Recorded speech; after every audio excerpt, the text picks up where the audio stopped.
Hello guys, আসসালামু আলাইকুম। প্রতিদিনের মতো আজকেও একটা ভিন্ন রকমের রেসিপি নিয়ে আপনাদের মাঝে এসেছি। আজকের রেসিপিটা হচ্ছে ইলিশ ভাপা।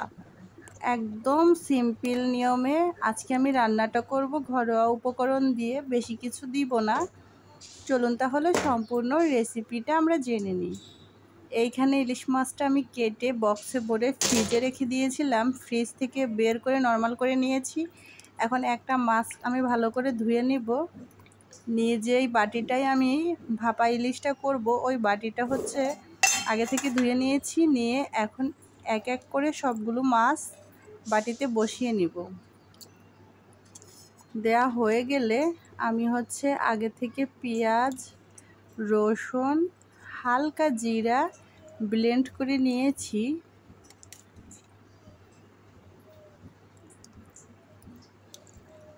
ইলিশ মাছটা হচ্ছে বরিশালের ইলিশ। বরিশালের ইলিশটা অনেক টেস্ট হয় যদি আপনি রান্নাটা ঠিকভাবে জেনে রান্নাটা করেন তাহলে। এখন হচ্ছে আমি একটা প্লেটে মাছগুলোকে নিব, নিয়ে সকল উপকরণ দিয়ে মিশিয়ে নিব। মাছের ডিমও হয়েছে। বরিশালের ইলিশ হচ্ছে ভাপা করলে বেশি মজা লাগে। এখন এইখানে আমি পেঁয়াজ, রসুন, হালকা জিরা ব্লেন্ড করে নিয়েছি। লবণ দিয়ে দিলাম, হলুদ গুঁড়া দিব, মরিচ গুঁড়া দিব, আর হচ্ছে ধনিয়া গুঁড়া দিব। দিয়ে আমি খাঁটি সরিষার তেল দিয়ে রান্নাটা আজকে করব। সরিষার তেলটাও দিয়ে ভালো করে সবগুলো উপকরণ একসাথে মিশিয়ে নিব।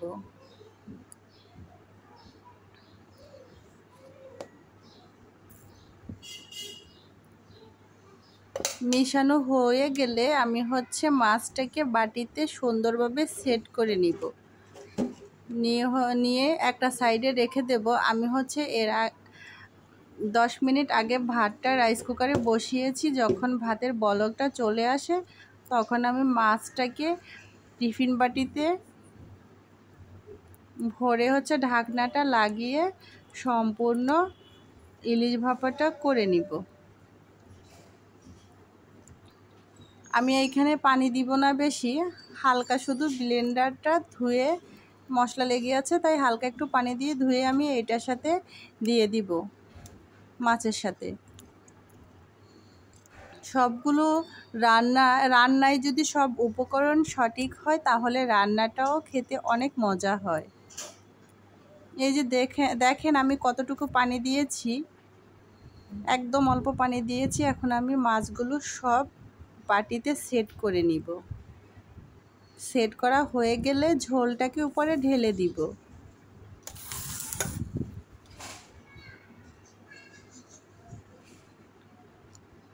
সকল মশলার উপকরণটা দেখেন একদম পারফেক্ট ছিল। এরপরে আমি ঢাকনাটাকে ভালো করে ঘুরিয়ে ঘুরিয়ে লাগিয়ে দিব। লাগানো হয়ে গেলে আমি রাইস কুকারে ভাতের সাথে এই বাটিটাকে বসিয়ে দিব। একদম ভাতটা হওয়া পর্যন্ত অপেক্ষা করব, সাথে সাথে ইলিশ ভাপাটাও হয়ে যাবে।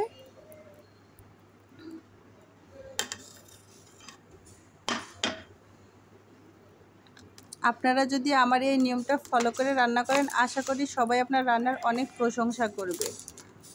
আমার রান্নার ভিডিওটা ভালো লাগলে লাইক, কমেন্ট, শেয়ার করে পাশে থাকবেন। বেশি বেশি করে শেয়ার করবেন, কমেন্ট করে জানাবেন নতুন নতুন ভিডিও পেতে। এই যে দেখুন আমি রাইসে বসিয়ে দিলাম, রাইসটাও হয়ে যাচ্ছে, তার সাথে ইলিশ ভাপাটাও। এখন আমি এইটা নামিয়ে নিব আর আপনাদের মাঝে দেখাবো কতটা সুন্দর হয়েছে ইলিশ ভাপাটা। আপনারা এইভাবে বাসায় ট্রাই করে দেখবেন, আশা করি সবাই আপনার রান্নার প্রশংসা করবে। এখন আমি একটা বাটিতে পরিবেশন করেও আপনাদের দেখাচ্ছি। রান্নাটা অনেক সুন্দর হয়েছে মাশাআল্লাহ।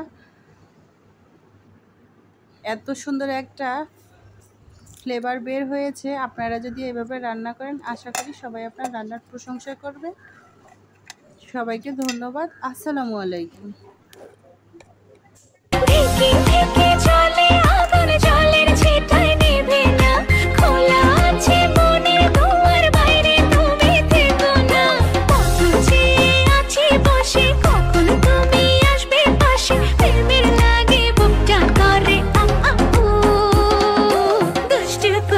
ডাকে রে।